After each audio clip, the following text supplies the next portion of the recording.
Okay, so purihin po ang Panginoon. Magandang umaga po sa inyong lahat. Okay, so isang napakahalagang topic ang ating pag-aaralan ngayon at mahalaga, nagpapasalamat ako na marami kayong naririto. Kasi lagi nating naririnig yung salitang Sabat. At ang nakakalungkot nga lang po mga kapatid, kung ako mag-i-interview ko ngayon sa inyo, kung tatanungin ko kayo sa isa, ano ang idea ninyo sa may Sabat? Baka ma-prostrate lang ako sa maririnig ko explanation. Kasi, commonly, pag sinabing Sabat, ang idea natin ay church day or worship day. Partly, may katotohanan yon, may katotohanan naman yun eh. Pero, pag iyon lang, doon lang na-limit ang iyong idea about Sabbath, you totally lost the meaning of Sabbath. Why? Kasi, ang meaning mismo ng Sabbath, sa salitang Hebreo, Shabbat, ay ang ibig sabihin niya ay rest. Kapahingahan. Yan po yung nawawalang idea ng salitang Sabat. Naging church day na lang natin. At kaya mahalaga ito na pag-aralan. Isipin nyo bakit gaano ito kahalaga? Inilagay pa talaga ito ni God sa Ten Commandments alam niyo naman ninyo yung Ten Commandments, yan yung 10 iyan ay napaka-critical na mga mga batas yan. Kada isa diyan ay kumakatawan sa napakalawak na mga aspeto ng buhay. At integral doon sa commandment yung Sabat. Ngayon, mahalaga ito kasi dito na tayo sa panahon ngayon, even yung Christians, yung pagkakaintindihan niya ng Sabat, minsan nakalaan natin, basta, okay, alam mo yung idea ng Sabat, magpapahinga ka lang. Minsan nga, ang tingin natin sa Sunday, family day. May nakita ba kasi may Bible na ang Sabat is family day? Wrong.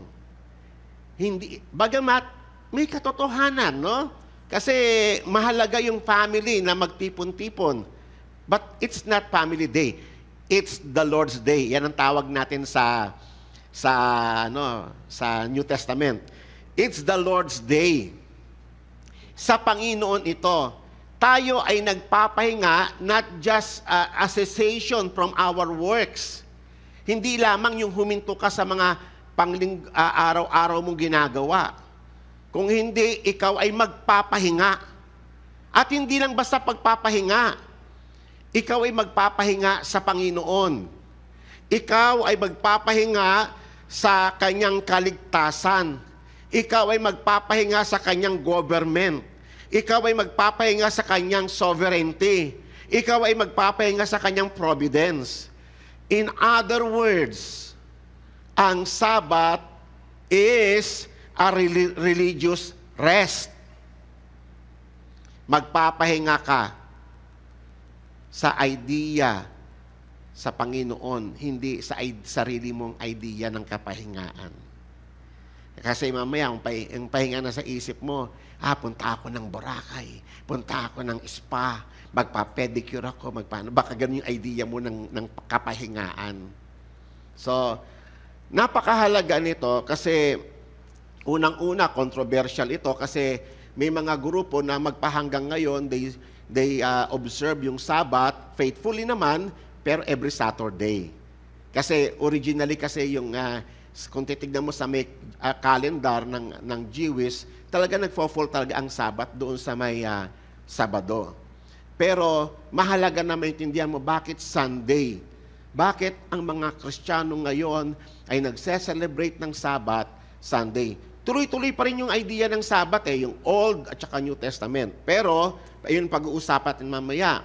Papaano ang Sabbath, yung idea ng Sabbath is the same sa Old Testament and yet different. So, yun po yung mga pag-uusapan natin. Napakalawak kasi ng paksa ng Sabat. Sa araw na to, ang ating pong pag-aaralan lamang ay yung mga basic principles na dapat maintindihan ng bawat isa, bawat Kristiyano, kung ano ba talaga ang Sabat. Bakit kailangan natin na i-observe ang Sabat? Natanong nyo ba yan sa sarili ninyo? Bakit mahalaga para sa bawat Kristiyano na i-observe ang Sabat? Kasi pag hindi nyo ito naintindihan, magiging maliit ang tingin mo sa may Sabat. Akala mo ang Sabat ay parang nasa kamay mo, parang option na pupunta ako ngayon, mag-observe ako ng Sabat, bukas hindi, sunod kasi ganito. Ikaw na yung nagpaplano ng buhay mo eh. Ikaw yung gumagawa ng direction ng buhay mo eh, hindi na sa Panginoon. Kaya mahalaga na maintindihan mo yung Sabat. Actually, ang Sabat ay palalayain ang tao sa sarili niyang sistema. Kasi tayo may sarili tayong sistemang nakalakihan natin dito sa mundong makasalanan. Biruin mo ba naman, no? Buong buhay mo, lumaki ka sa mundong makasalanan. Ang akala mo nga, yung sistema ng mundong ito ay tama. Nalaman mo na lamang na baliktad pala yung takbo ng mundo. Nung nagbasa ka ng Bible, nung nakapakinig ka ng salita ng Diyos, doon mo lang nakita na ang mundo pala nasa kadiliman. Tama po ba? Doon lang natin nalaman na ang mundo is upside down. Baliktad. Yung puti naging itim, yung itim naging puti, yung tama naging mali, yung kasalanan naging integral part ng buhay. Ang mundo, nag-define na siya ng mga sarili niya, mga version ng buhay. Ang Sabat, kinokorek niya ang lahat ng iyan. Ang Sabat was meant to set free the people of God. Unang-una sa kanyang sarili. Okay? Kita nyo ang Sabat, persahan kang pagtitigil. Yan yung idea ng Sabat eh. Persahan kang titigil sa iyong trabaho. Patitigilin ka talaga ng Panginoon. Ang tanong dito, bakit? Bakit mahalaga yon?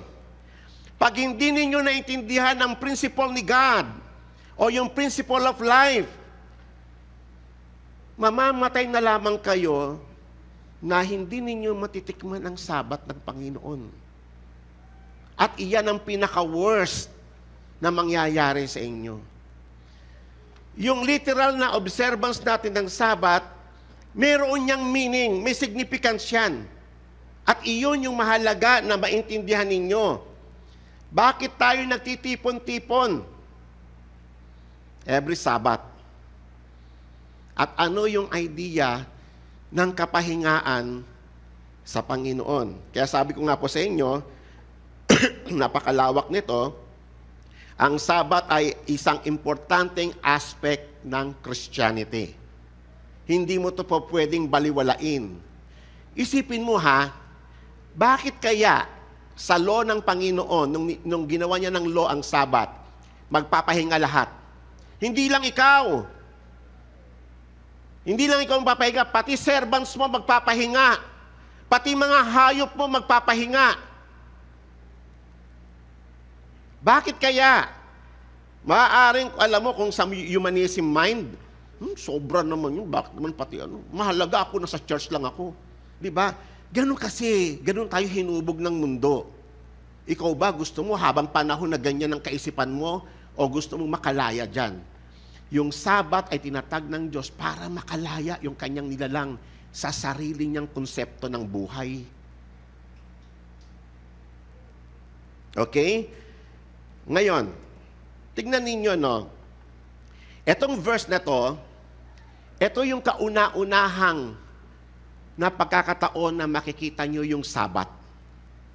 Ito ay Genesis chapter 2, verse 1 to 3. Iyan ay katatapos lang. Sa Genesis chapter 1 kasi makikita nyo yung creation. Kung papaano ginawa ni God ang daigdig in 6 days. And in chapter 2, yung verse 1 to 3 ay dedicated doon sa rest day. Isipin nyo basahin po natin. Thus the heavens and the earth were completed, and all their host. By the seventh day, God completed His work which He had done. And He rested on the seventh day from all His work which He had done. And God blessed the seventh day and sanctified it, because it is rested from all His works and which God had created and made. So kitang-kita natin mga kapatid sa talatang ito, no? Na ano yung idea ni God sa Sabbath rest? Ang idea ni God ay actually siya yung nagpahinga eh. Siya yung nagpahinga. Nagpahinga siya sa kanyang creation. Imagine niyo mga kapatid yung senaryo na ito. Nung ginawa ni God ang lahat ng bagay, it was good. It was beautiful. Magnificent. Amazing. Yung mundo ngayon na nakikita ninyo, hindi na po ito yung original na mundo na ginawa ng Diyos.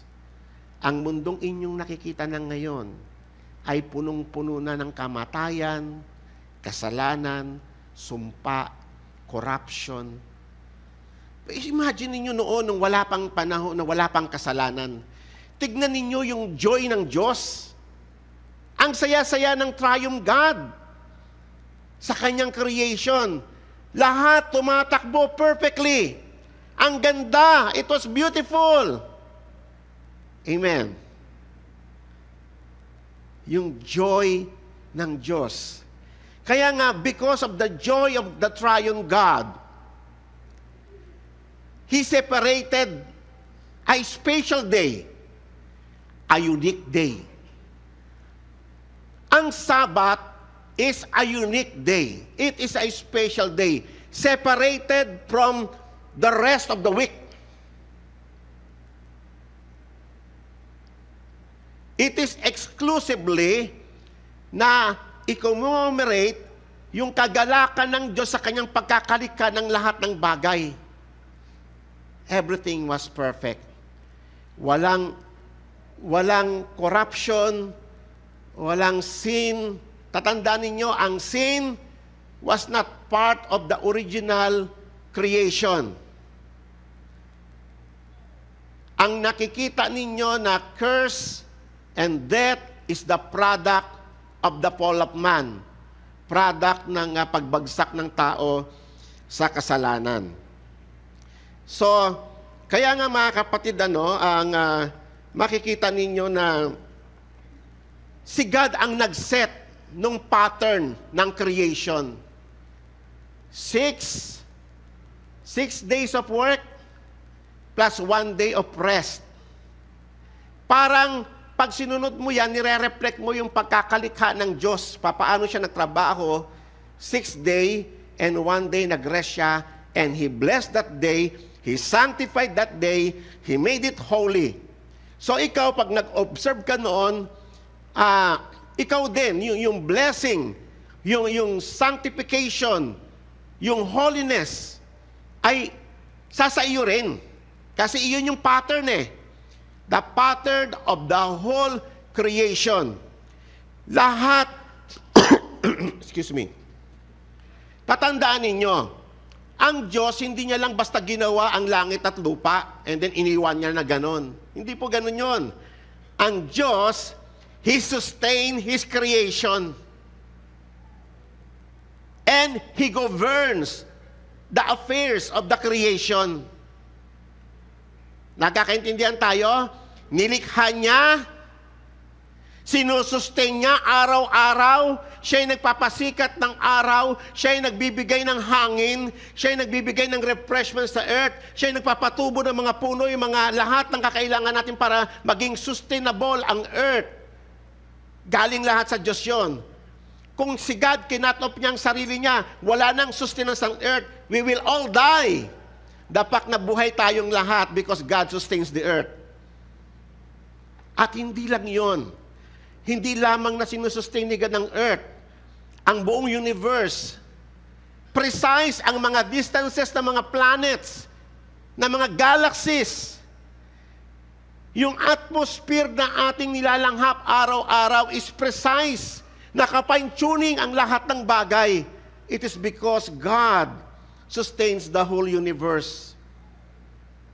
Isipin nyo yung wonder ng creation ng Diyos, mga bagay na nilikha niya, mga bagay na nakikita, at mga bagay na hindi nakikita. Lahat, pati mga thrones, authority, power, lahat, ginawa ng Panginoong Diyos. Ginawa niyang lahat according to its kind. And it was beautiful. Walang problema sa color of the skin. Walang problema sa klase ng buhok mo. Walang problema sa height ng tao. Kung bakit man tayo dissatisfaction sa pagkakalikha ng Panginoon, it is because of sin. Hindi ka na kontento sa itsura mo. Para bang nagkamali ang Diyos sa pagkakalikha sa'yo. Hindi ka na kontento sa tangos ng iyong ilong. Sana ang ilong ko mahaba. Sana kasing gwapo ako ni ganitong artista. Sana kasing ganda ako ng ganitong artista. Saan galing yan? Everything God was created is perfect. At lahat ng creation ay nakadepende sa paghahari ng Panginoon. He rules. He governs the entire creation. Amen. Yan po ang implication ng creation. Kaya isipin mo na lang yung kagalakan ng Diyos. After He has made all things, He rejoices. Yung triune God, nag-rejoice sila. Pero nung pumasok na yung kasalanan, what do you think? Yung beautiful world, ito na ngayon. May calamity na, may mga poison na, may mga frustrations na, magtatanim ka, may frustrations, either tagtuyot, babaha, walang ulan, may peste, may mga sakit karamdaman na. Ang dami ng problema sa buhay ng tao, nabalutan ng kadiliman ng buhay ng mga tao, wasak-wasak na ang mga pamilya. Isipin niyo kung gaano niruwi ng kasalanan ng daigdig na ginawa ng Panginoon. Imagine ninyo yung papaano yung si God kaya masaya pa rin. Tulad nung una nung nilikha niya lahat ng bagay, masaya pa rin ba si God na nakikita niya na nadedestroy ang mga tao sa mga bisyo, nadedestroy ang mga pamilya, nag-aaway-away, nagdidigmaan. Ito pa yung mga pestilence, ito pa yung COVID-19. Sa tingin nyo, masaya ang Diyos sa lahat ng bagay na yan? No. Buhat nang pumasok ang kasalanan, wala nang kapahingaan ng mundo. Wala nang kapahingaan, pati ang mga puno, pati mga hayop. Mga negosyante, gagawa ng mga produkto, yung mga waste materials nila, tatapon nila sa mga tubig, sa mga ganyang mga bagay, bagamat napaka-toxic. Ang mahalaga na lang sa mga negosyante, kumita sila ng pera. Hindi na nila iniisip yung creation ng Diyos. Hindi ba ganyan? Grabe yung damage na ginawa ng kasalanan. Ni-ruin, at tayo may contribution tayo doon sa pag-ruin ng creation ng Diyos. Walang kapahingaan, sabi ng Diyos, sa makasalanan. Walang kapahingaan. Isipin ninyo, with that idea kung bakit mahalaga ang Sabat.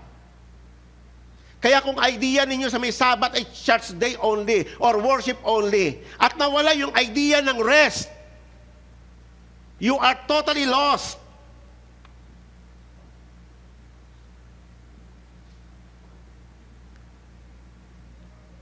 Kaya nga, tignan ninyo ha, you cannot change the order of creation.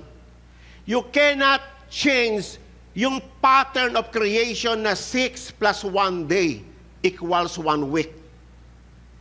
May nagbago niyan, merong isang bansang nag-attempt baguhin yan, ang Soviet Union. Ang ginawa nila, instead na 6 plus 1 day, ginawa nilang 9 plus 1 day. Yes. Ginawa yan ng Soviet Union. Ano ang resulta? Sa halip na maging productive ang bansa, bumagsak ang ekonomiya nila. Lalong naging unproductive. Tayo pa kaya babaguhin natin ang sistema ng Sabat? You cannot change it. Ang lahat ng bagay, kailangan yung idea ng rest. We all need rest.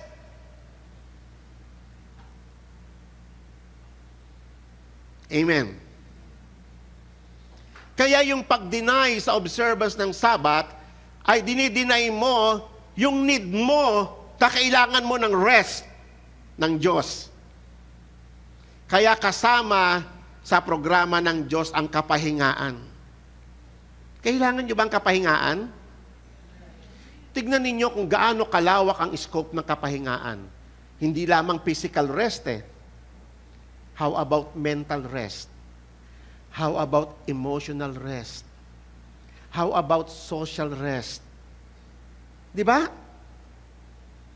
We all need rest. Every family needs rest. Pati hayop nyo kailangan ng kapahingaan. Pati lupa kasama sa programa ng Diyos. Bakit kasama ang lahat ng bagay? Bakit hindi lang tayo nangangailangan ng rest? Bakit lahat pinapahinto ng Diyos? Why? Because the whole creation needs rest. Nakakaintindihan po tayo. Nakita nyo, ngayon New Testament, napaka-relax na natin. Kasi nga, we don't understand what is Sabbath. Kaya nga, tayo, we totally violated yung Sabbath. Nilapastangan talaga natin yung Sabbath, tayo mga Kristiyano. And we are all guilty of that. Kasi hindi na tayo nakikisa sa mensahe ng Diyos about Sabbath. Okay?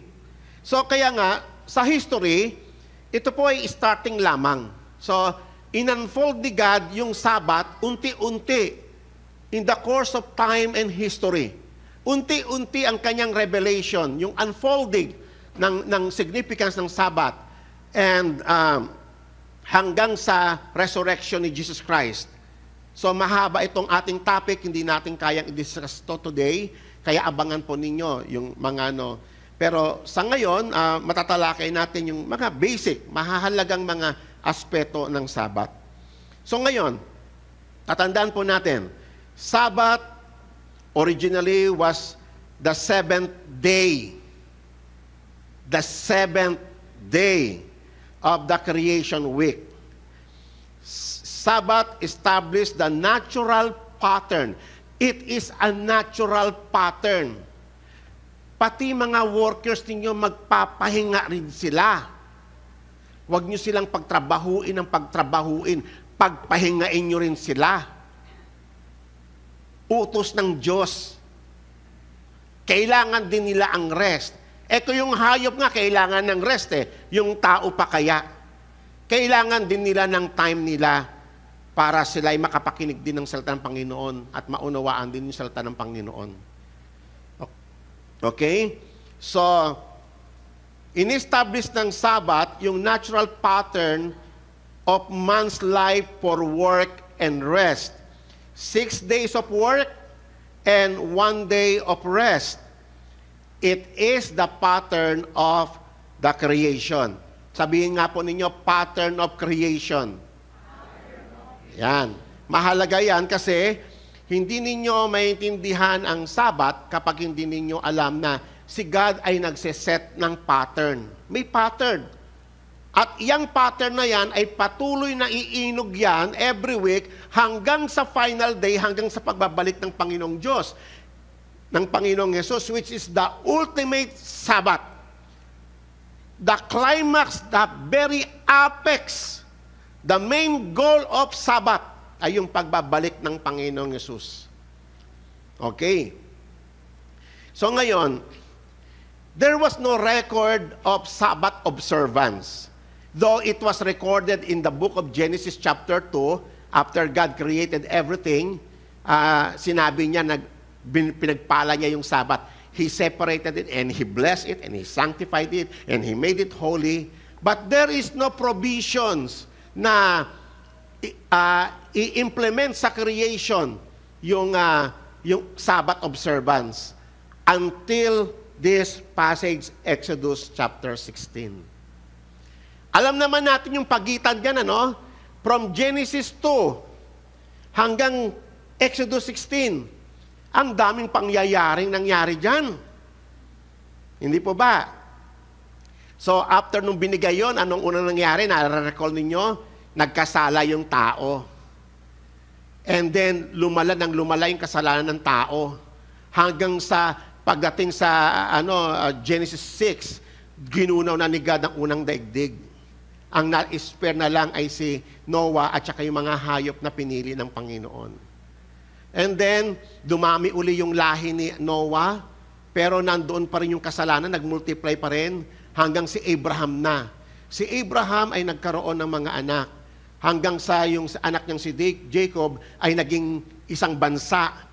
At nung malaking bansa na sila, dumami na sila ng dumami doon sa land of Egypt, hanggang sa dumating yung tagpo na naging slave sila ng Egypt for 430 years. So, ang daming pangyayari, hindi po ba? Hanggang sa inappoint na ni God si Moses. Ni-raise niya si Moses, tinawag niya, sinugong niya sa Egypt para palabasin ang kanyang bayan sa Egypt. At nung sila lumabas na sa Egypt, saka pa lamang ibinigay para ituro sa kanyang bayan na tinubos mula sa pagkakailipin, ituro yung principle of Sabbath.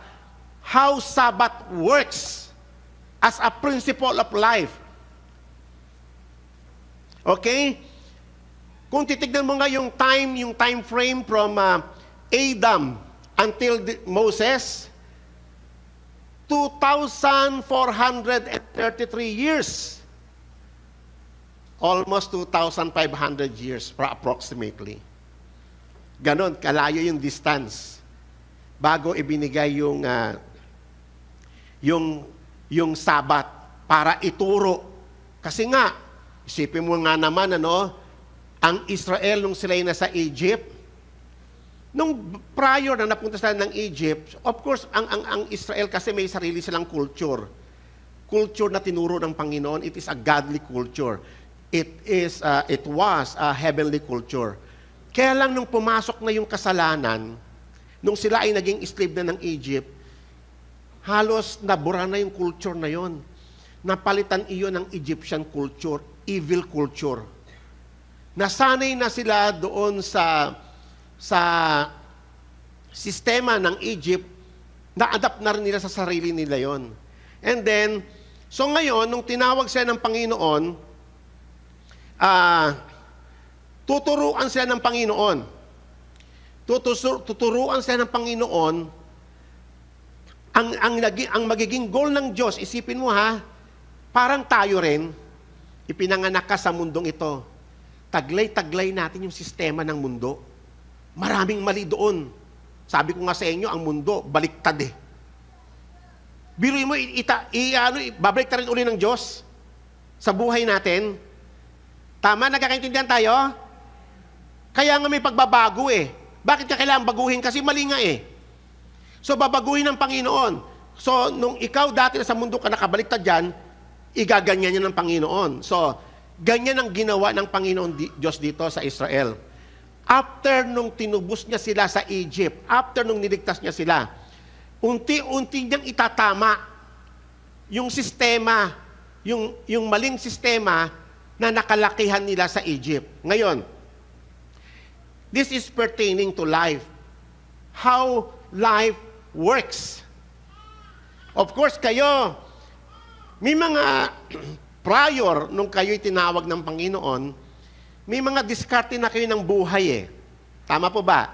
May mga paano ka kikita ng pera, paano ka didiskarte, paano ka makapagmamaneuver sa mundong ito, di ba? Ganyan tayo. Alam nyo ba, tayo napaka-diskarte natin.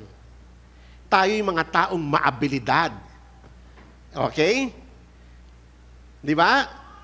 Kaya nga kita nyo, pag yung nasa crisis ka, may mga may mga tao na sa isip mo na lalapitan mo. O, ganyan. Automatic na umiilaw yan eh. So, ganon. Ang wala sa atin, listen very carefully. Ito'y mahalagang principle nito eh. Ang wala sa atin ay yung reliance natin sa Diyos o yung dependence natin sa Diyos. Nung tayo ay hinubog ng mundong makasalanan, ang reliance natin ay nasa ating sarili. Ang dependence natin ay nasa ating sarili o nasa lakas ng mga tao sa paligid natin. Definitely, wala sa Diyos. Tama ba ako? Tama ba ako? Okay.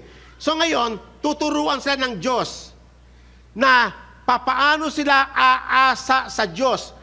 Ipapakita ng Diyos na ako ang inyong creator, ako ang nagsusustain ng mundo, ako ang nag-govern ng mundo, at ako ang tumubo sa inyo. Ipapakita ito ng Diyos dito sa may tagpong ito.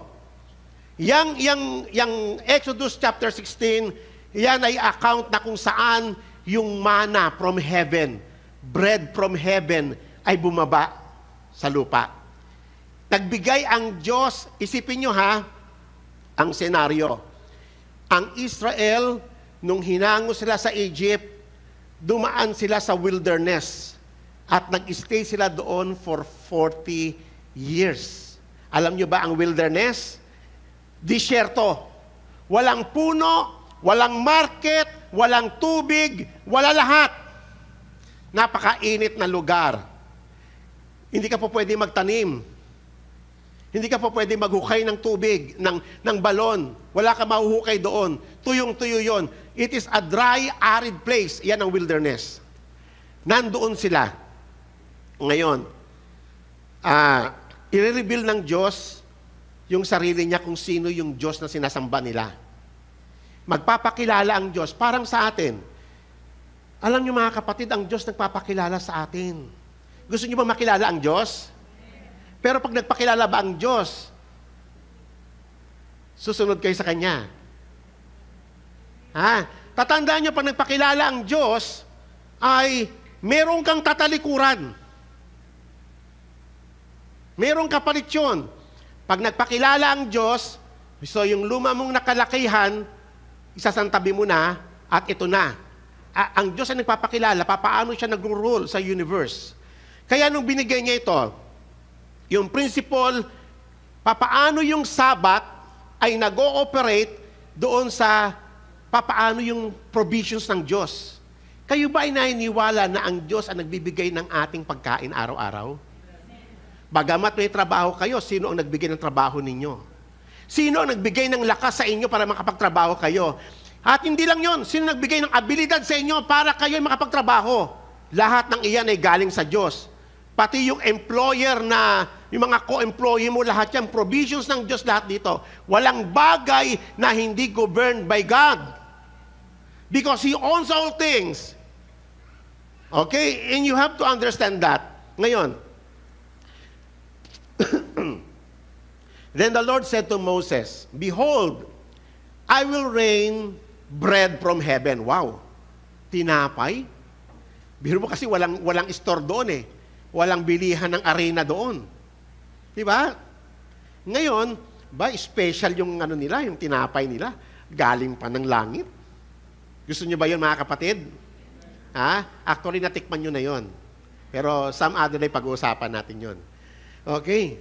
So, I will rain bread from heaven, and the people shall go out and gather a portion every day, that I may test them. Ibibigay ko ito with kasamang testing of heart. Titignan ng Diyos if you obey God's voice. Mahalaga ang pakikinig sa salita ng Panginoon. Naalala niyo yung sabi sa Matthew chapter 4, "Man shall not live by bread alone, but by every word that proceed out of the mouth of God." Okay? So ngayon, ito po, nagbigay ang Diyos ng araw-araw yan. Alam mo, kailangan nga lang, gigising ka na madaling araw. Okay? Gigising ka na madaling araw kasi kasama sa hamog. Pagbaba ng hamog sa madaling araw, at ikaw ay nandoon ka na, makakuha ka ng bread from heaven, yung mana. Igagather mo yun, mamumulot ka lang. Nandiyan lang mamumulot, malinis naman yun eh. Di ba? And then, kaya lang, pag tanghali kang gumising, tunaw na siya. Pag naarawan yan, natutunaw yan eh. Okay, wala ka na makukuha. So, may mga principle na tinuturo ang Diyos no? Na yung taong tamad, huwag kang mag-expect na may kakain ka. Tama? So, katamaran yun yung hindi ka gumising sa tamang oras. So, tinuturo ni God yung principle. Ngayon, ito ay bibigay ng Panginoon to test them. Ngayon, kung lalakad ba sila by the instructions of God? Kayo ba mga kapatid, gusto nyo ba yung instruction ng Diyos? Kasi if you obey the instructions of God, that is the principle of life. Kung ikaw umaasa ka na gusto mong umayos ang buhay mo, lumigaya ka, gusto mong maging payapa ka, gusto mong umunlad yung pamilya mo, maganda naman yan eh. Kaya lang kung ang pag-asa mo ay nasa sarili mo lamang, that is the problem. Kasi ang lahat ng bagay na inaasahan mo ay nasa Diyos lang. Pero merong kapalit yan. If you hear His voice. Hindi yung sarili mong tinig ang pakikinggan mo, yung tinig ng Diyos. Amen po ba? Alam nyo ba, minsan kasi, mas malakas yung tinig natin. Mas sinusunod natin yung tinig mo kaysa sa tinig ng Diyos. That's one of the biggest problem ng every Christian. Tama ba ako? So, ang sinasabi ng Panginoon, araw-araw kayong lalabas, mangunguha ng mamumulot ng mana, at pagdating ng ika-6 na araw, doble ang kukunin ninyo. Sa ika-7 araw, wala. O, kita niyo yung principle, Tatandaan ninyo yung uulitin ko. This is the principle of life. Connected sa principle of Sabbath. Okay. So, yung ibig sabihin, makikita mo dyan, ang blessing ng Diyos ay, sufficient kada linggo. Ang dealing ni God sa kanyang tao, isang kulang yung sahod ko, ay i-review mo yung paano mo minamanage yung resources ng Diyos. Baka naman utang ka rito, loan ka rito, taga-London ka. Baka naman ganon, kaya naman hindi nagkakasya yung resources na binibigay ng Diyos sa iyo. Baka naman mahilig ka naman sa kita mo sasahod ka ng minimum wage. Kung totoo kasya yun Kaya lang kasi, magkano yung isang kaang sigarilyo mo? Nakakadalawang kaha ka. Mag-red doors ka pa, bitin sa yung isa, 2, hanggang 3 ka. Kita mo, mamumulutan ka pa. Nabawas yung sa may sahod mo.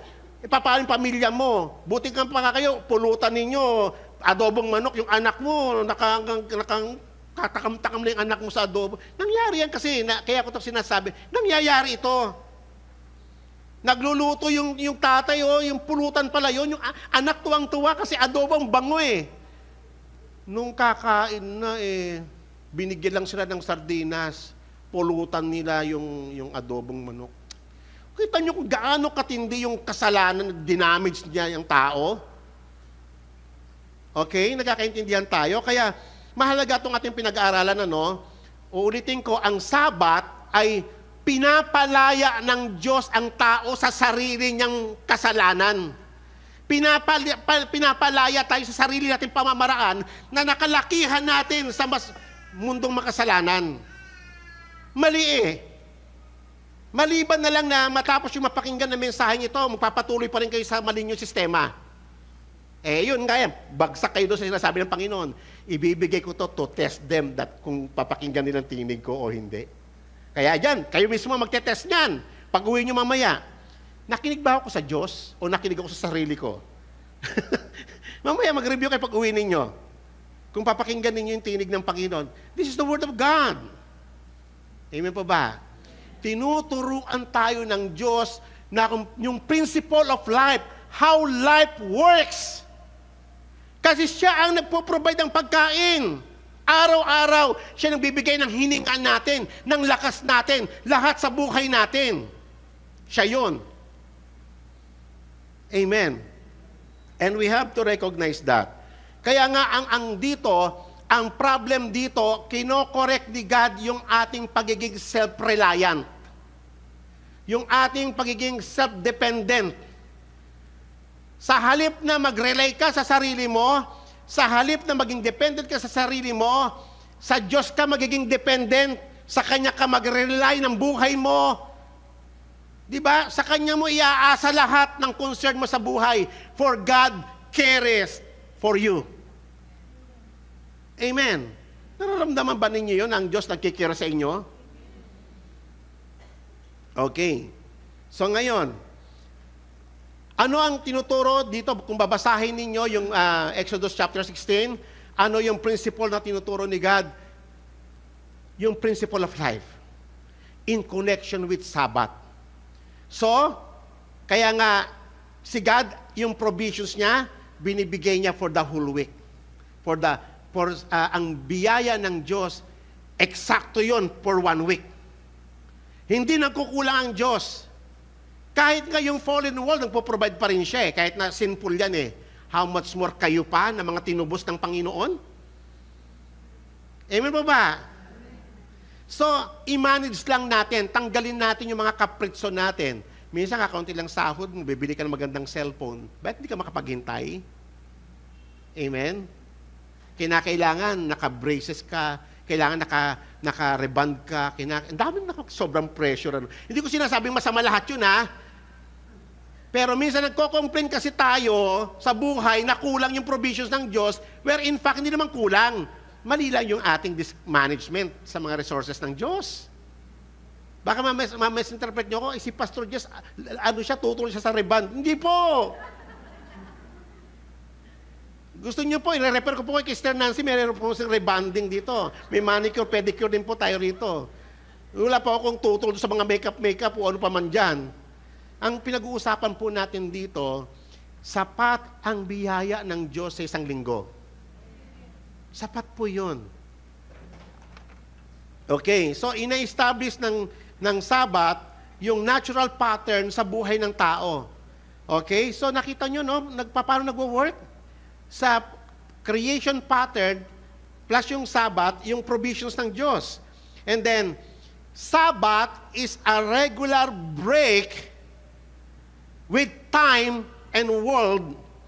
Man was forced to cease and rest on the 7th day, signifying that man's work and effort to govern or to control himself, their lives, are not sufficient in themselves.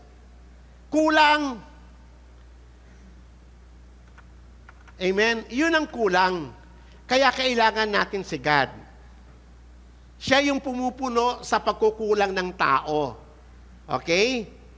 Amen po ba? Parang... Okay, so, uulitin ko. Kung tayo ay magre-rely lang sa sarili mong lakas, kulang yan. Kaya nga doon ipinapakita ni God na yung kakulangan natin, si God ang nagsusustain sa atin. Sufficient ang kanyang blessing for 1 week. Kasi per week ang dealing ni God sa atin.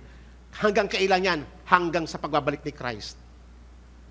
Kaya nga you cannot defy yung Sabbath.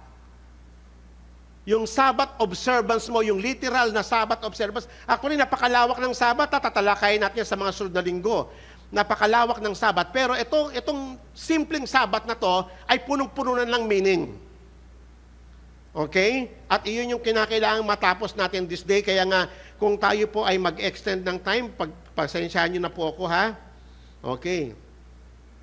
So ngayon, ang buhay o ang prosperity ay hindi nakadepende sa planning natin. Bagamat tayo nagpaplano tayo sa buhay natin, nagpaplano tayo sa mga anak natin, pero si God pa rin ang nagtatakda ng lahat ng bagay. Amen po ba? Okay. So tatandaan po natin, no, Sabbath rest means up to this juncture, no?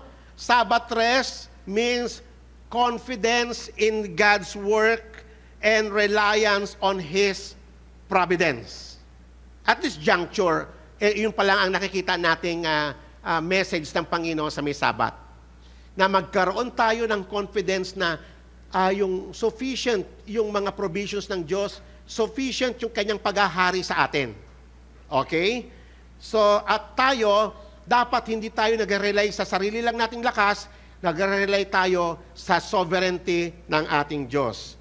Okay? Tatandaan ninyo, ang Sabbath is not an infringement to man's liberty, but rather the liberation of man from himself and from his work. Ibig sabihin, hindi ka pinipigilan ng Diyos kung hindi pinapalaya ka ng Diyos. Hindi ka walad sa iyo yung hindi ka magtrabaho ng one day. Hindi totoo yung idea na kasi mas malaki yung sahod pag yung Sunday. Hindi totoo yun. Commensurate yun. Parang yung idea na pag kumuha ka ng sobra, uuudin lang. Obserbahan ninyo buhay ninyo. Yung kumuha ng kaunti, hindi rin siya nagkulang. Hindi maaari magbulaan ng Panginoon. This is the principle of life. We are talking about life. We are talking about the government of God here. Amen. Life operates according to God's predestination and providence. Honoring Sabbath, pag ikaw, you honor the Sabbath, you observe the Sabbath, na umayon ka doon sa itinakda ng Panginoon, that is honoring the Sabbath. What does it mean? What is the implication? It enables us to advance and prevail in time. Kaya sa pagsulong natin sa buhay na ito, magpo-prosper ka lang if you observe the Sabbath. Amen po ba? Kasi ang Diyos ay Diyos ng time. He created time.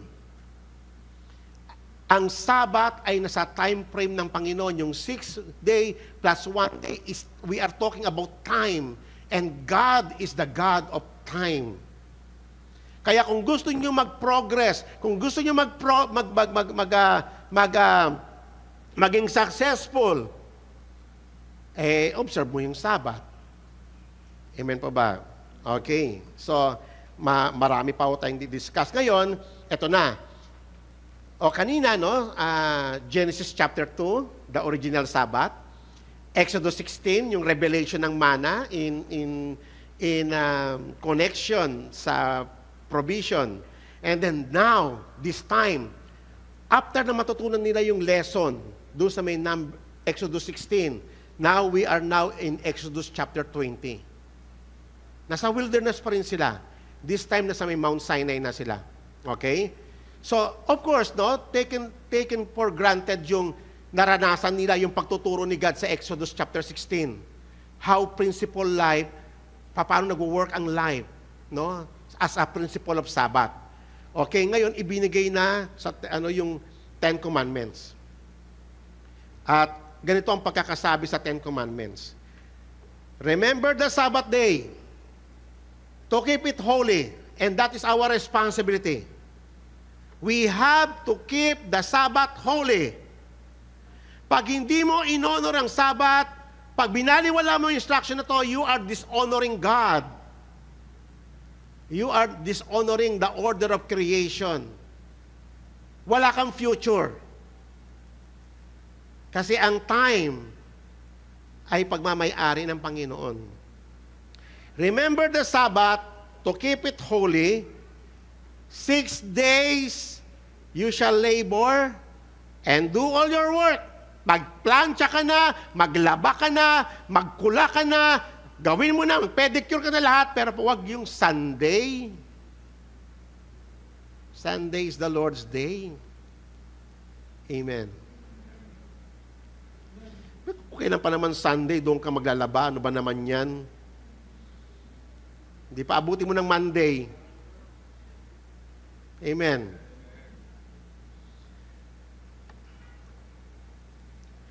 But on the 7th day is the Sabbath of the Lord your God. Sabbath ngayon.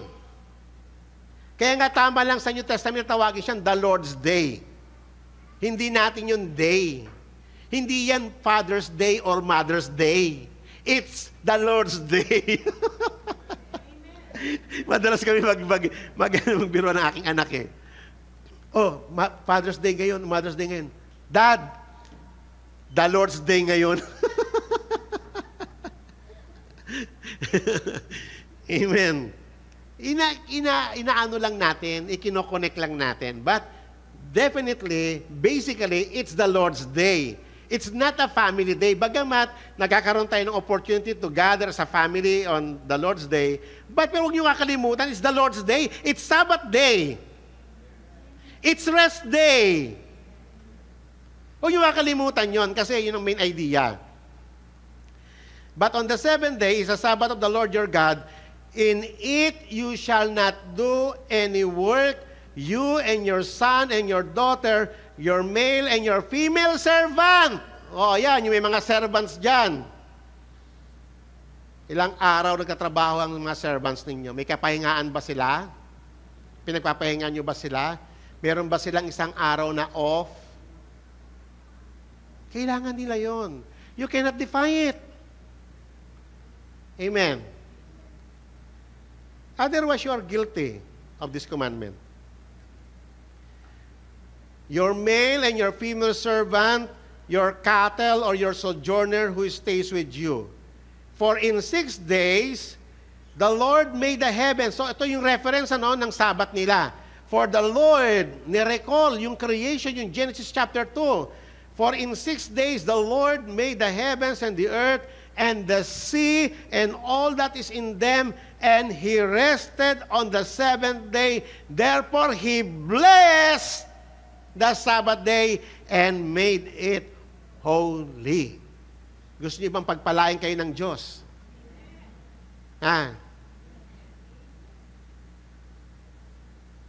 Ang Sabbath is a special day. It is a unique day. It is an exclusive day. It is the Lord's day.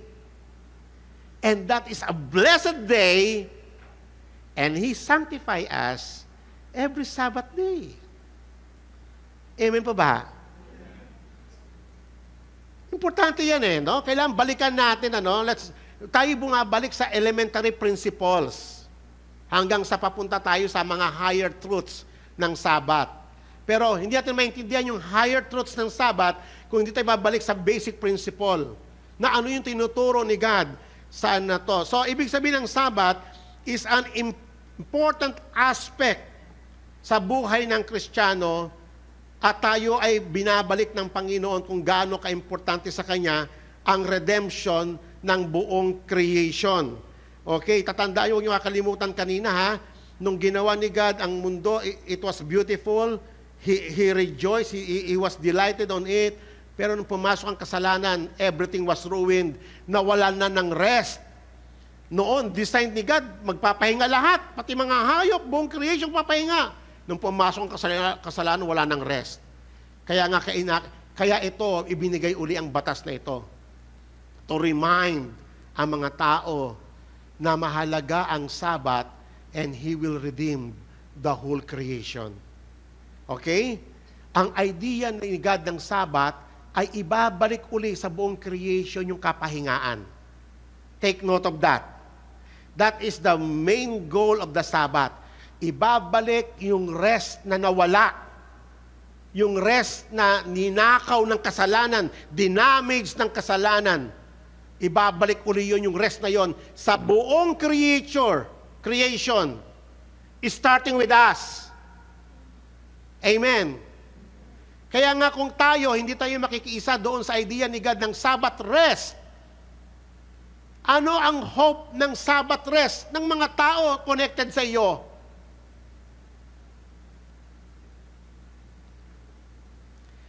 Okay, so,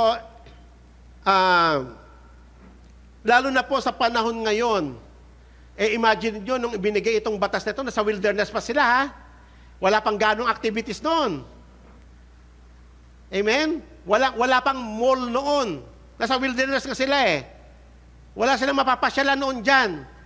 Obligado na sa may tent lang sila. Ngayon, ang dami ng mall, ang dami ng mga pasyalan, ang dami ng mga parks, ang dami ng mga paglilibangan, mga amusement centers. Napaka-complex na ng buhay ngayon. Isipin mo yon. Pero si God, ang command niya, mag-rest kayo sa Panginoon. Mag-rest kayo sa akin. Yan pa rin ang command niya. Hindi yan nagbabago. Kahit ngayong New Testament. Okay. So I pray na matapos ko. Kakaunti lang naman yung slides ko eh. Okay. Ito ngayon, inulit-uli yung commandment. No? Yung Exodus chapter 20 kasi, makita nyo yung difference nito, pero pares itong 10 commandments. Yung una, ibinigay after nung pagkalabas nila ng Egypt sa may Mount Sinai. Ito naman, binigay after 40 years ng kailang wilderness journey. They are about to enter the promised land. Inulit ni God uli yung 10 commandments. Tignan ninyo yung emphasis, ano? Tignan ninyo, basahin ko Kanina ang reference sa Exodus 20 ay yung creation. Sapagkat ang Diyos nagtrabaho for 6 days and He rested on the 7th day. Dito, iba yung emphasis. Listen, this is very important. Magkaiba sila and yet connected. They complement to each other. Okay, listen, this is very critical. Observe the Sabbath day to keep it holy as the Lord your God commanded you. 6 days you shall labor and do all your work, but the 7th day is a Sabbath of the Lord your God. In it you shall not do any work, you and your son, and your daughter, and your male servant, and your female servant, and your ox, and your donkey, or any of your cattle, and your sojourners who stays with you, so that your male servant and female servant may rest as well with you. Ito yung pagkakaiba. You shall remember that you were a slave in the land of Egypt, and the Lord your God brought you out there by a mighty hand and by the outstretched arm. Therefore the Lord your God commanded you to observe the Sabbath. Magkaiba ng reference ng observation. Yung isa, ang reference ng observation, yung pattern ng creation. This time, ang reference ng observation ay yung redemption nila. Kailan yon? Kailan yon, mga kapatid? Nung lumabas na ng Egypt, di ba after nung Passover? Di ba Passover, tapos yung kasunod nun, Feast of Unleavened Bread na eh. Lumabas sila, Feast of Unleavened Bread eh. So ngayon, mahalaga na maintindihan natin yung significance nito. Maintindihan lang natin yung ito, kasi nga, yung una, it talks about the original creation, the pattern ng rest. Kaya lang nung pumasok ang kasalanan, nawala yung rest sa buong creation. Nakakaintindihan tayo? Ito ay tumutukoy sa redemption ng Diyos, na ang reference ng Sabbath ay yung redemption ng Diyos, kasi nga ibabalik ng Diyos na sa heart ni God, na sa eternal plan niya, ang maibalik ang rest sa buong creation beginning with us. Okay, so,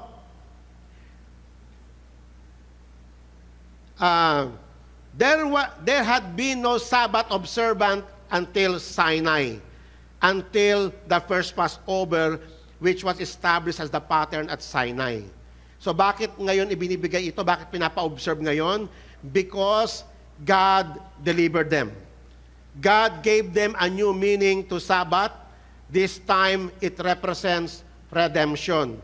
Kaya nga, Sabbath ordinance commemorates God's plan of redemption, not only for His people from slavery, but also the redemption of the whole creation, which were corrupted by sin, curse, and death.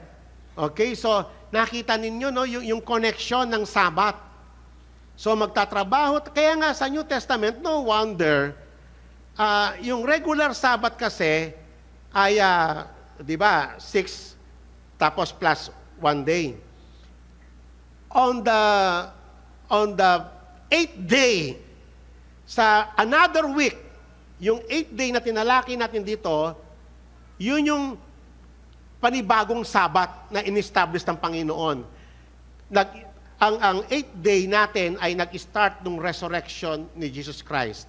Mula nung si Christ ay nag-resurrect, ang church sa New Testament ay nag-start na nilang i-observe ang Sabbath, hindi na on the 7th day, on the first day na of the week. Ang first day of the week sa atin is Sunday. this is the first day of the week. Napansin sa kalendaryo nyo? Ang Monday is second day of the week. So, nagbago na yung pattern. Why? Ang reference natin ay yung resurrection ni Christ, which is redemption. Tamang-tama lang ito. Tama? Pero, still, tumatakbo pa rin siya, 6 plus 1 day pa rin. Nakita nyo pa paano nagtagpo yung creation order and the redemption. Nasusundan nyo ako? Mahalaga po ito, no?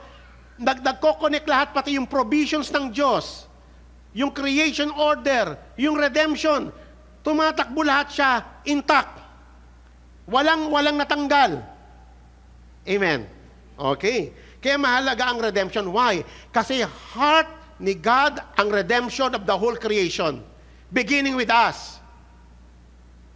Amen. Yan ang magbibigay ng explanation bakit pati mga hayop ay nagpapahinga, lahat, pati servants nagpapahinga. Ang order ng creation ay 6 plus 1 day every week. We cannot defy it. Kaya mga kapatid, kayong mga negosyante, pagpahingain nyo ang inyong mga trabahador, bagamat kailangan yung serbisyo nila. Pasok ka na pag, no, you defy the Sabbath.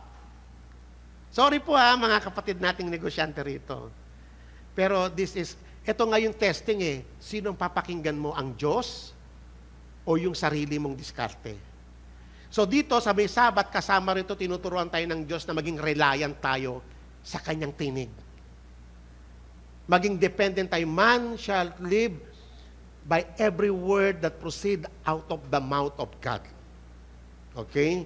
Isipin ninyo kung gaano kalaki yung task na gagawin ng Panginoon in redeeming the land. Nakita nyo, ang daming pamilya. Kaya mahalaga yung pagdalo ng mga... Ito, payo ko sa inyo mga kapatid ito nagiging practice kasi sa atin dito. Sa inyo, napaka-irrelevant ng Sabat. Kung kailan lang kayo free, saka lang kayo pupunta ng Sabat. Hindi nyo napansin na ang Sabat was meant to sanctify you. Para ayusin yung buhay natin. Buuin muli kung ano yung sinira ng kasalanan. Isipin nyo kung hindi nyo papahalaga ng Sabat. Kaya no wonder kadiliman maghahari sa buhay ninyo. Kung ano pa rin yung mali, yan pa rin ang ira sa buhay ninyo. Kasi binaliwalaan nyo yung Sabat. Obserbahan ninyo, makinig kayo every Sunday nandito. Ano napapakinggan nyo rito? Hindi ba kaayusan ng buhay? Natuturuan kayo ng liwanag? Natuturuan kayo ng tama? Naialay yung buhay nyo sa Panginoon? Actually, pagdalo ninyo ng kada Sabat, hindi kayo aalis ng walang pagpapala. Pinagpapala kayo ng Diyos, hindi nyo napapansin yun. Kaya isipin nyo yung binaliwala mo yung Sabat, puro trabaho ang inisip mo, hindi mo na-receive yung blessing ng Panginoon. Hindi mo na-receive yung instructions ng Panginoon. Kaya no wonder, ang gulo-gulo ng pamilya natin. And then magtatanong ka, Lord, bakit nangyayari sa amin to? Tanungin mo yung sarili mo, if you hear the voice of the Lord. Nakinig ka ba sa tinig ng Panginoon? O ang pinakinggan mo yung sarili mong diskarte? Kasi Sunday kasi may tanggap akong trabaho. Sunday kasi may labada ko. Sunday kasi magluluto ako. Sunday kasi may kapistahan sa amin. Pagpapalit mo yung kapistahan sa Sabbath rest. Kasi darating si Vice Ganda sa kailan pag nandun ako. Pagpapalit mo yung Sabbath rest sa mga artista. Ano ba naman yan? Hindi nyo nakikita yung idea ng Sabbath. Ang Sabbath ay nire-redeem ng Diyos yung kanyang bayan. Ang Sabbath, pinagpapahinga niya yung kanyang bayan. Yung Sabbath ay nagkakaroon ng mga healing. Hindi nyo napansin si Jesus. Basahin nyo ang New Testament. Kung kailan pa naman Sabat, doon siya nagpapagaling, doon siya nagliligtas, yung mga demonyo pinapalayas, yung mga bulag nakakita, yung Sabat, ginagawa ng Panginoon. Why? Kasi iyan ang goal ng Sabat, to restore this fallen creature. And then tayo, babaliwalain natin yung Sabat. Mas mahalaga pa sa atin yung hanap buhay natin. Sino ang pinapakinggan mo? Nakikinig ka sa tinig ng Diyos o nakikinig ka sa sarili mong, nakadepende ka sa sarili mong reliance? That's the problem. Ang Sabat, tinuturuan tayo kung papaano mag-isip ng tama, papaano mag-decide ng tama. Kasama si God, nakasentro si God, si Jesus ang Lord. Yan ang Sabat. Hindi ikaw ang Lord, si Jesus ang Lord. Gusto mo nangangarap ka na maganda sa pamilya mo? Gusto mo lumaki yung pamilya mo sa Panginoon ng tama? Pagpalain ng Diyos ang inyong saling lahi? Dalhin mo pamilya mo rito. Magpahinga kayo sa Diyos. Ang Sabat was blessed by God, sanctified by God, and made it holy. That's the basic principle ng Sabat. Wala pa tayo doon sa malalalim. Pag-uusapan pa natin sa mga sunod na mga panahon. Basic pa lang ito. Kaya nga tignan ninyo, no, ang goal ng Sabat. Ano yung ending ng lahat ng bagay? Pinakita po yan sa Romans kay Apostle Paul. For the anxious longing of the creation waits eagerly for the revealing of the sons of God. For the creation was subjected to futility, not willingly, but because of him who subjected it in hope that the creation itself also will be set free from its slavery to corruption into the freedom of the glory of the children of God. Tayo lang muna ang inuna ng Panginoon. Tayo muna yung lalaya. Pinapalaya tayo. Alam nyo ba, there's is freedom sa Panginoon. Freedom from sin. Kasi yung sin, winawasak niya buhay natin eh. Winawasak niya tayo. We need Sabat. Amen po ba? Kailangan nyo ang Sabat? Kailangan natin kasi nandiyan ang future natin. Kaya integral part yan ng Ten Commandments. Kailangan natin ang Sabat. Kailangan natin ang kapahingaan ng ating kaluluwa, ng ating mga isip. Gulong-gulo na isip natin. Pero saan tayo humingi ng tulong sa mga tao sa paligid natin? Hindi tayo humihingi kay God. Hindi tayo nagpapakalong kay God. Ang Diyos ay Diyos ng kapahingaan. He gives rest. Sabi nga ng Panginoon, come to me all you who are heavily laden, and I will give you rest. Take my yoke upon you and learn from me, and you will find rest for your soul. It is a Sabbath. Nakikita ng Panginoong Yesus, hirap na buhay ng mga tao, nakakaawa. Nakakaawa kalagayan ng mga tao, ng mga pamilya. Patuloy na yung kasalanan para siyang decay na kinakain niya yung pamilya. Nakakaiyak. Nakakalungkot. Pero ang Diyos, ang Sabbath was meant for the restoration of man. Kaya nga sinabi sa may Bible, ang Sabbath was made for man, not man for Sabbath. Kasi ang Sabbath may nire-restore niya ang being natin. Nire-restore niya, binubuo niya muli tayo. Nagkakaroon ng healing. Yun ang mga kailangan natin. Kailangan natin ng kapanatagan natin kaluluwa. Kailangan natin ng kapayapaan. Kailangan natin ng kagalingan. Kailangan natin ng kaligayahan at kapayapaan sa pamilya. Amen po ba? Saan manggagaling yan? Except from the God of Sabbath. Jesus Christ is the Lord of the Sabbath. Nakita nyo ang concern kung gaano kalawak ang Sabbath ng Panginoon. Even the whole creation na dinamage ng sin. Sabi rito, but we know that the whole creation groans and suffers the pain of childbirth together until now. And not only this, but also we ourselves, having the first fruit of the Spirit, even we ourselves groan within ourselves, waiting eagerly for the adoption as a sons, the redemption of our body. So nakita nyo, no, yung hanggang kailan natin observe ang Sabat, tuloy-tuloy yan hanggang sa pagbabalik ng Panginoong Yesus, hanggang sa maging ganap na yung Sabbath rest na na-enjoy ng tao. Amen? Hallelujah. Amen? So, kaya nga mahalaga ito mga kapatid, na maintindihan natin yung salitang freedom liberty, rest, peace, joy. Lahat ng iyan ay idea ng Sabat. Yan ang gagawin ng Sabat, hindi lamang sa atin, kundi sa buong creation. Yan ang idea ng Sabat, restoration. Sapagkat nung unang ginawa ni God ang daigdig, wala ang kasalanan. Wala pang mga pains, wala pang mga pagluha. Pero ngayon, everything was fractured. Everything was ruined. At kung magpapabaya tayo sa duty natin, kaya nga duty natin yun eh. You have to observe the Sabbath and keep it holy. Hindi yun para sa Diyos. It is for you.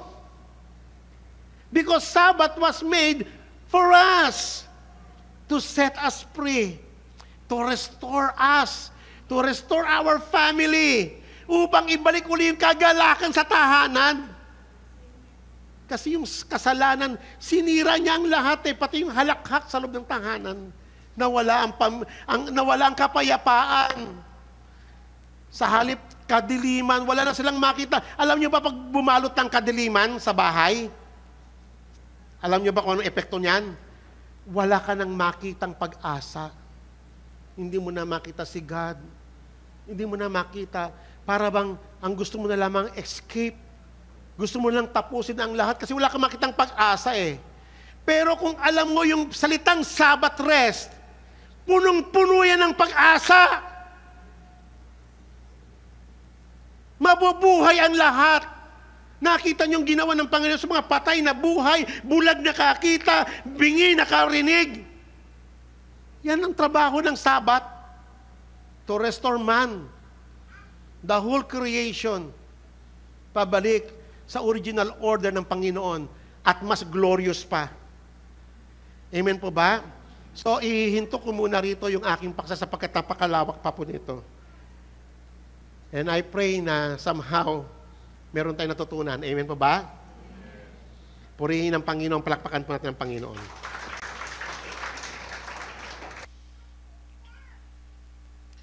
When He came to Nazareth,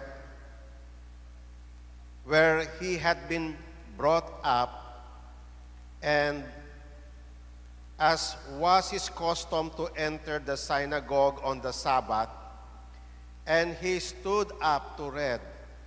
The book of the prophet Isaiah was handed to Him, and He opened the book and found the place where it was written, "The Spirit of the Lord is upon me, because He anointed me to preach the gospel to the poor. He has sent me to proclaim release to the captives and recover of sight of the blind, to set free those who are oppressed, to proclaim the favorable year of the Lord." Salamat, Ama, na sinugo mo ang Panginoong Yesus, the Lord of Sabbath, and He came to us to set us free upang ibalik ang aming mga paningin, upang buhayin ang mga patay, upang makarinig muli ang mga bingi, makakita ang mga bulag, makalakad ang mga pilay, at mapalayas ang demonyo, Panginoon, sa mga taong poses nito. Salamat, Ama, na banaag muli ang liwanag ng iyong Sabat sa aming kalagitnaan. Nakita namin, O Lord, na napakasagana ng habag na iniukol mo sa aming lahat. Hindi mo kayong pinabayaan sa aming kasalanan. Hindi mo kayong pinabayaan sa aming kadiliman. Hindi mo kayong pinabayaan sa aming kamangmangan. Bagkus, O Lord God, iniwan mo, Panginoong Yesus, ang iyong pagka-Diyos at ika'y nagkatawang tao upang may parating sa amin, O Lord God, ng personal, ang mensahe mo, O Lord God, ng kapahingaan, na ang bawat mananalig sa iyo, ang bawat tatalima sa iyong mga salita, ay palalayain mo sa kanyang mabigat na pasanin at bibigyan mo ng kapahingaan sapagkat alam mo, Panginoong Yesus, ang tunay naming kalalagayan, ang hirap na aming dinadanas because of our rebellion, because of our sin, because of our lawlessness, at dahil na rin sa katigasan ng aming mga puso at isipan. Pero Lord, dahil sa laki ng habag mo sa amin, pinatawad mo ang lahat ng aming pagsalangsang, at mas nangibabaw, O Lord God, ang iyong habag kaysa sa iyong judgment sa amin. Hindi mo kami pinuksa, bagkus lalo mo kaming kinahabagan at binigyan ng pag-asa. Iba yung pag-asa, O Lord God. Binigyan mo kami ng kinabukasan at binuhay mo ang lahat sa buhay namin. Kaya nga, O Lord, napakadakila mo. Napakadakila ng iyong sabat sa aming buhay. Tunay nga, Panginoon, na tanging sa iyong presensya lamang, there is peace, there is rest. Tanging sa iyong presensya lamang, mayroong kagalakan.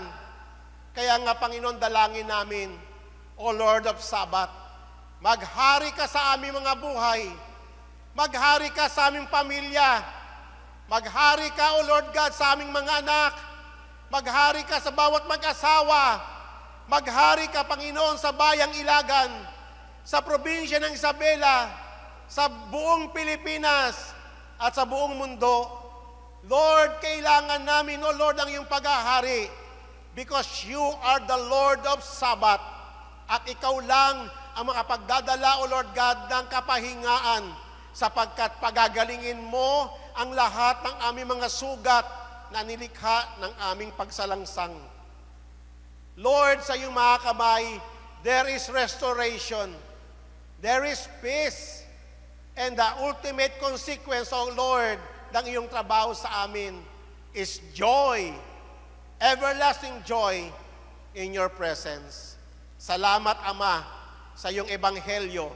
Salamat sa pag-asa na binigay mo sa amin sa araw na ito.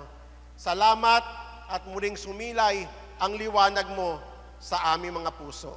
Purihin ka, Ama, sa pag-alis namin, O Lord God, sa aming pag-iwahiwalay. Nawa ang iyong mensahe ay manatili sa puso ng iyong mga anak at magsilbing pag-asa, O Lord God, ng restoration of all things. Salamat, O Diyos. Sa iyo ang kapurihan, ang pasasalamat at pagdakila sa pangalan ng aming Panginoong Yesus at tagapagligtas. Amen. God bless you all.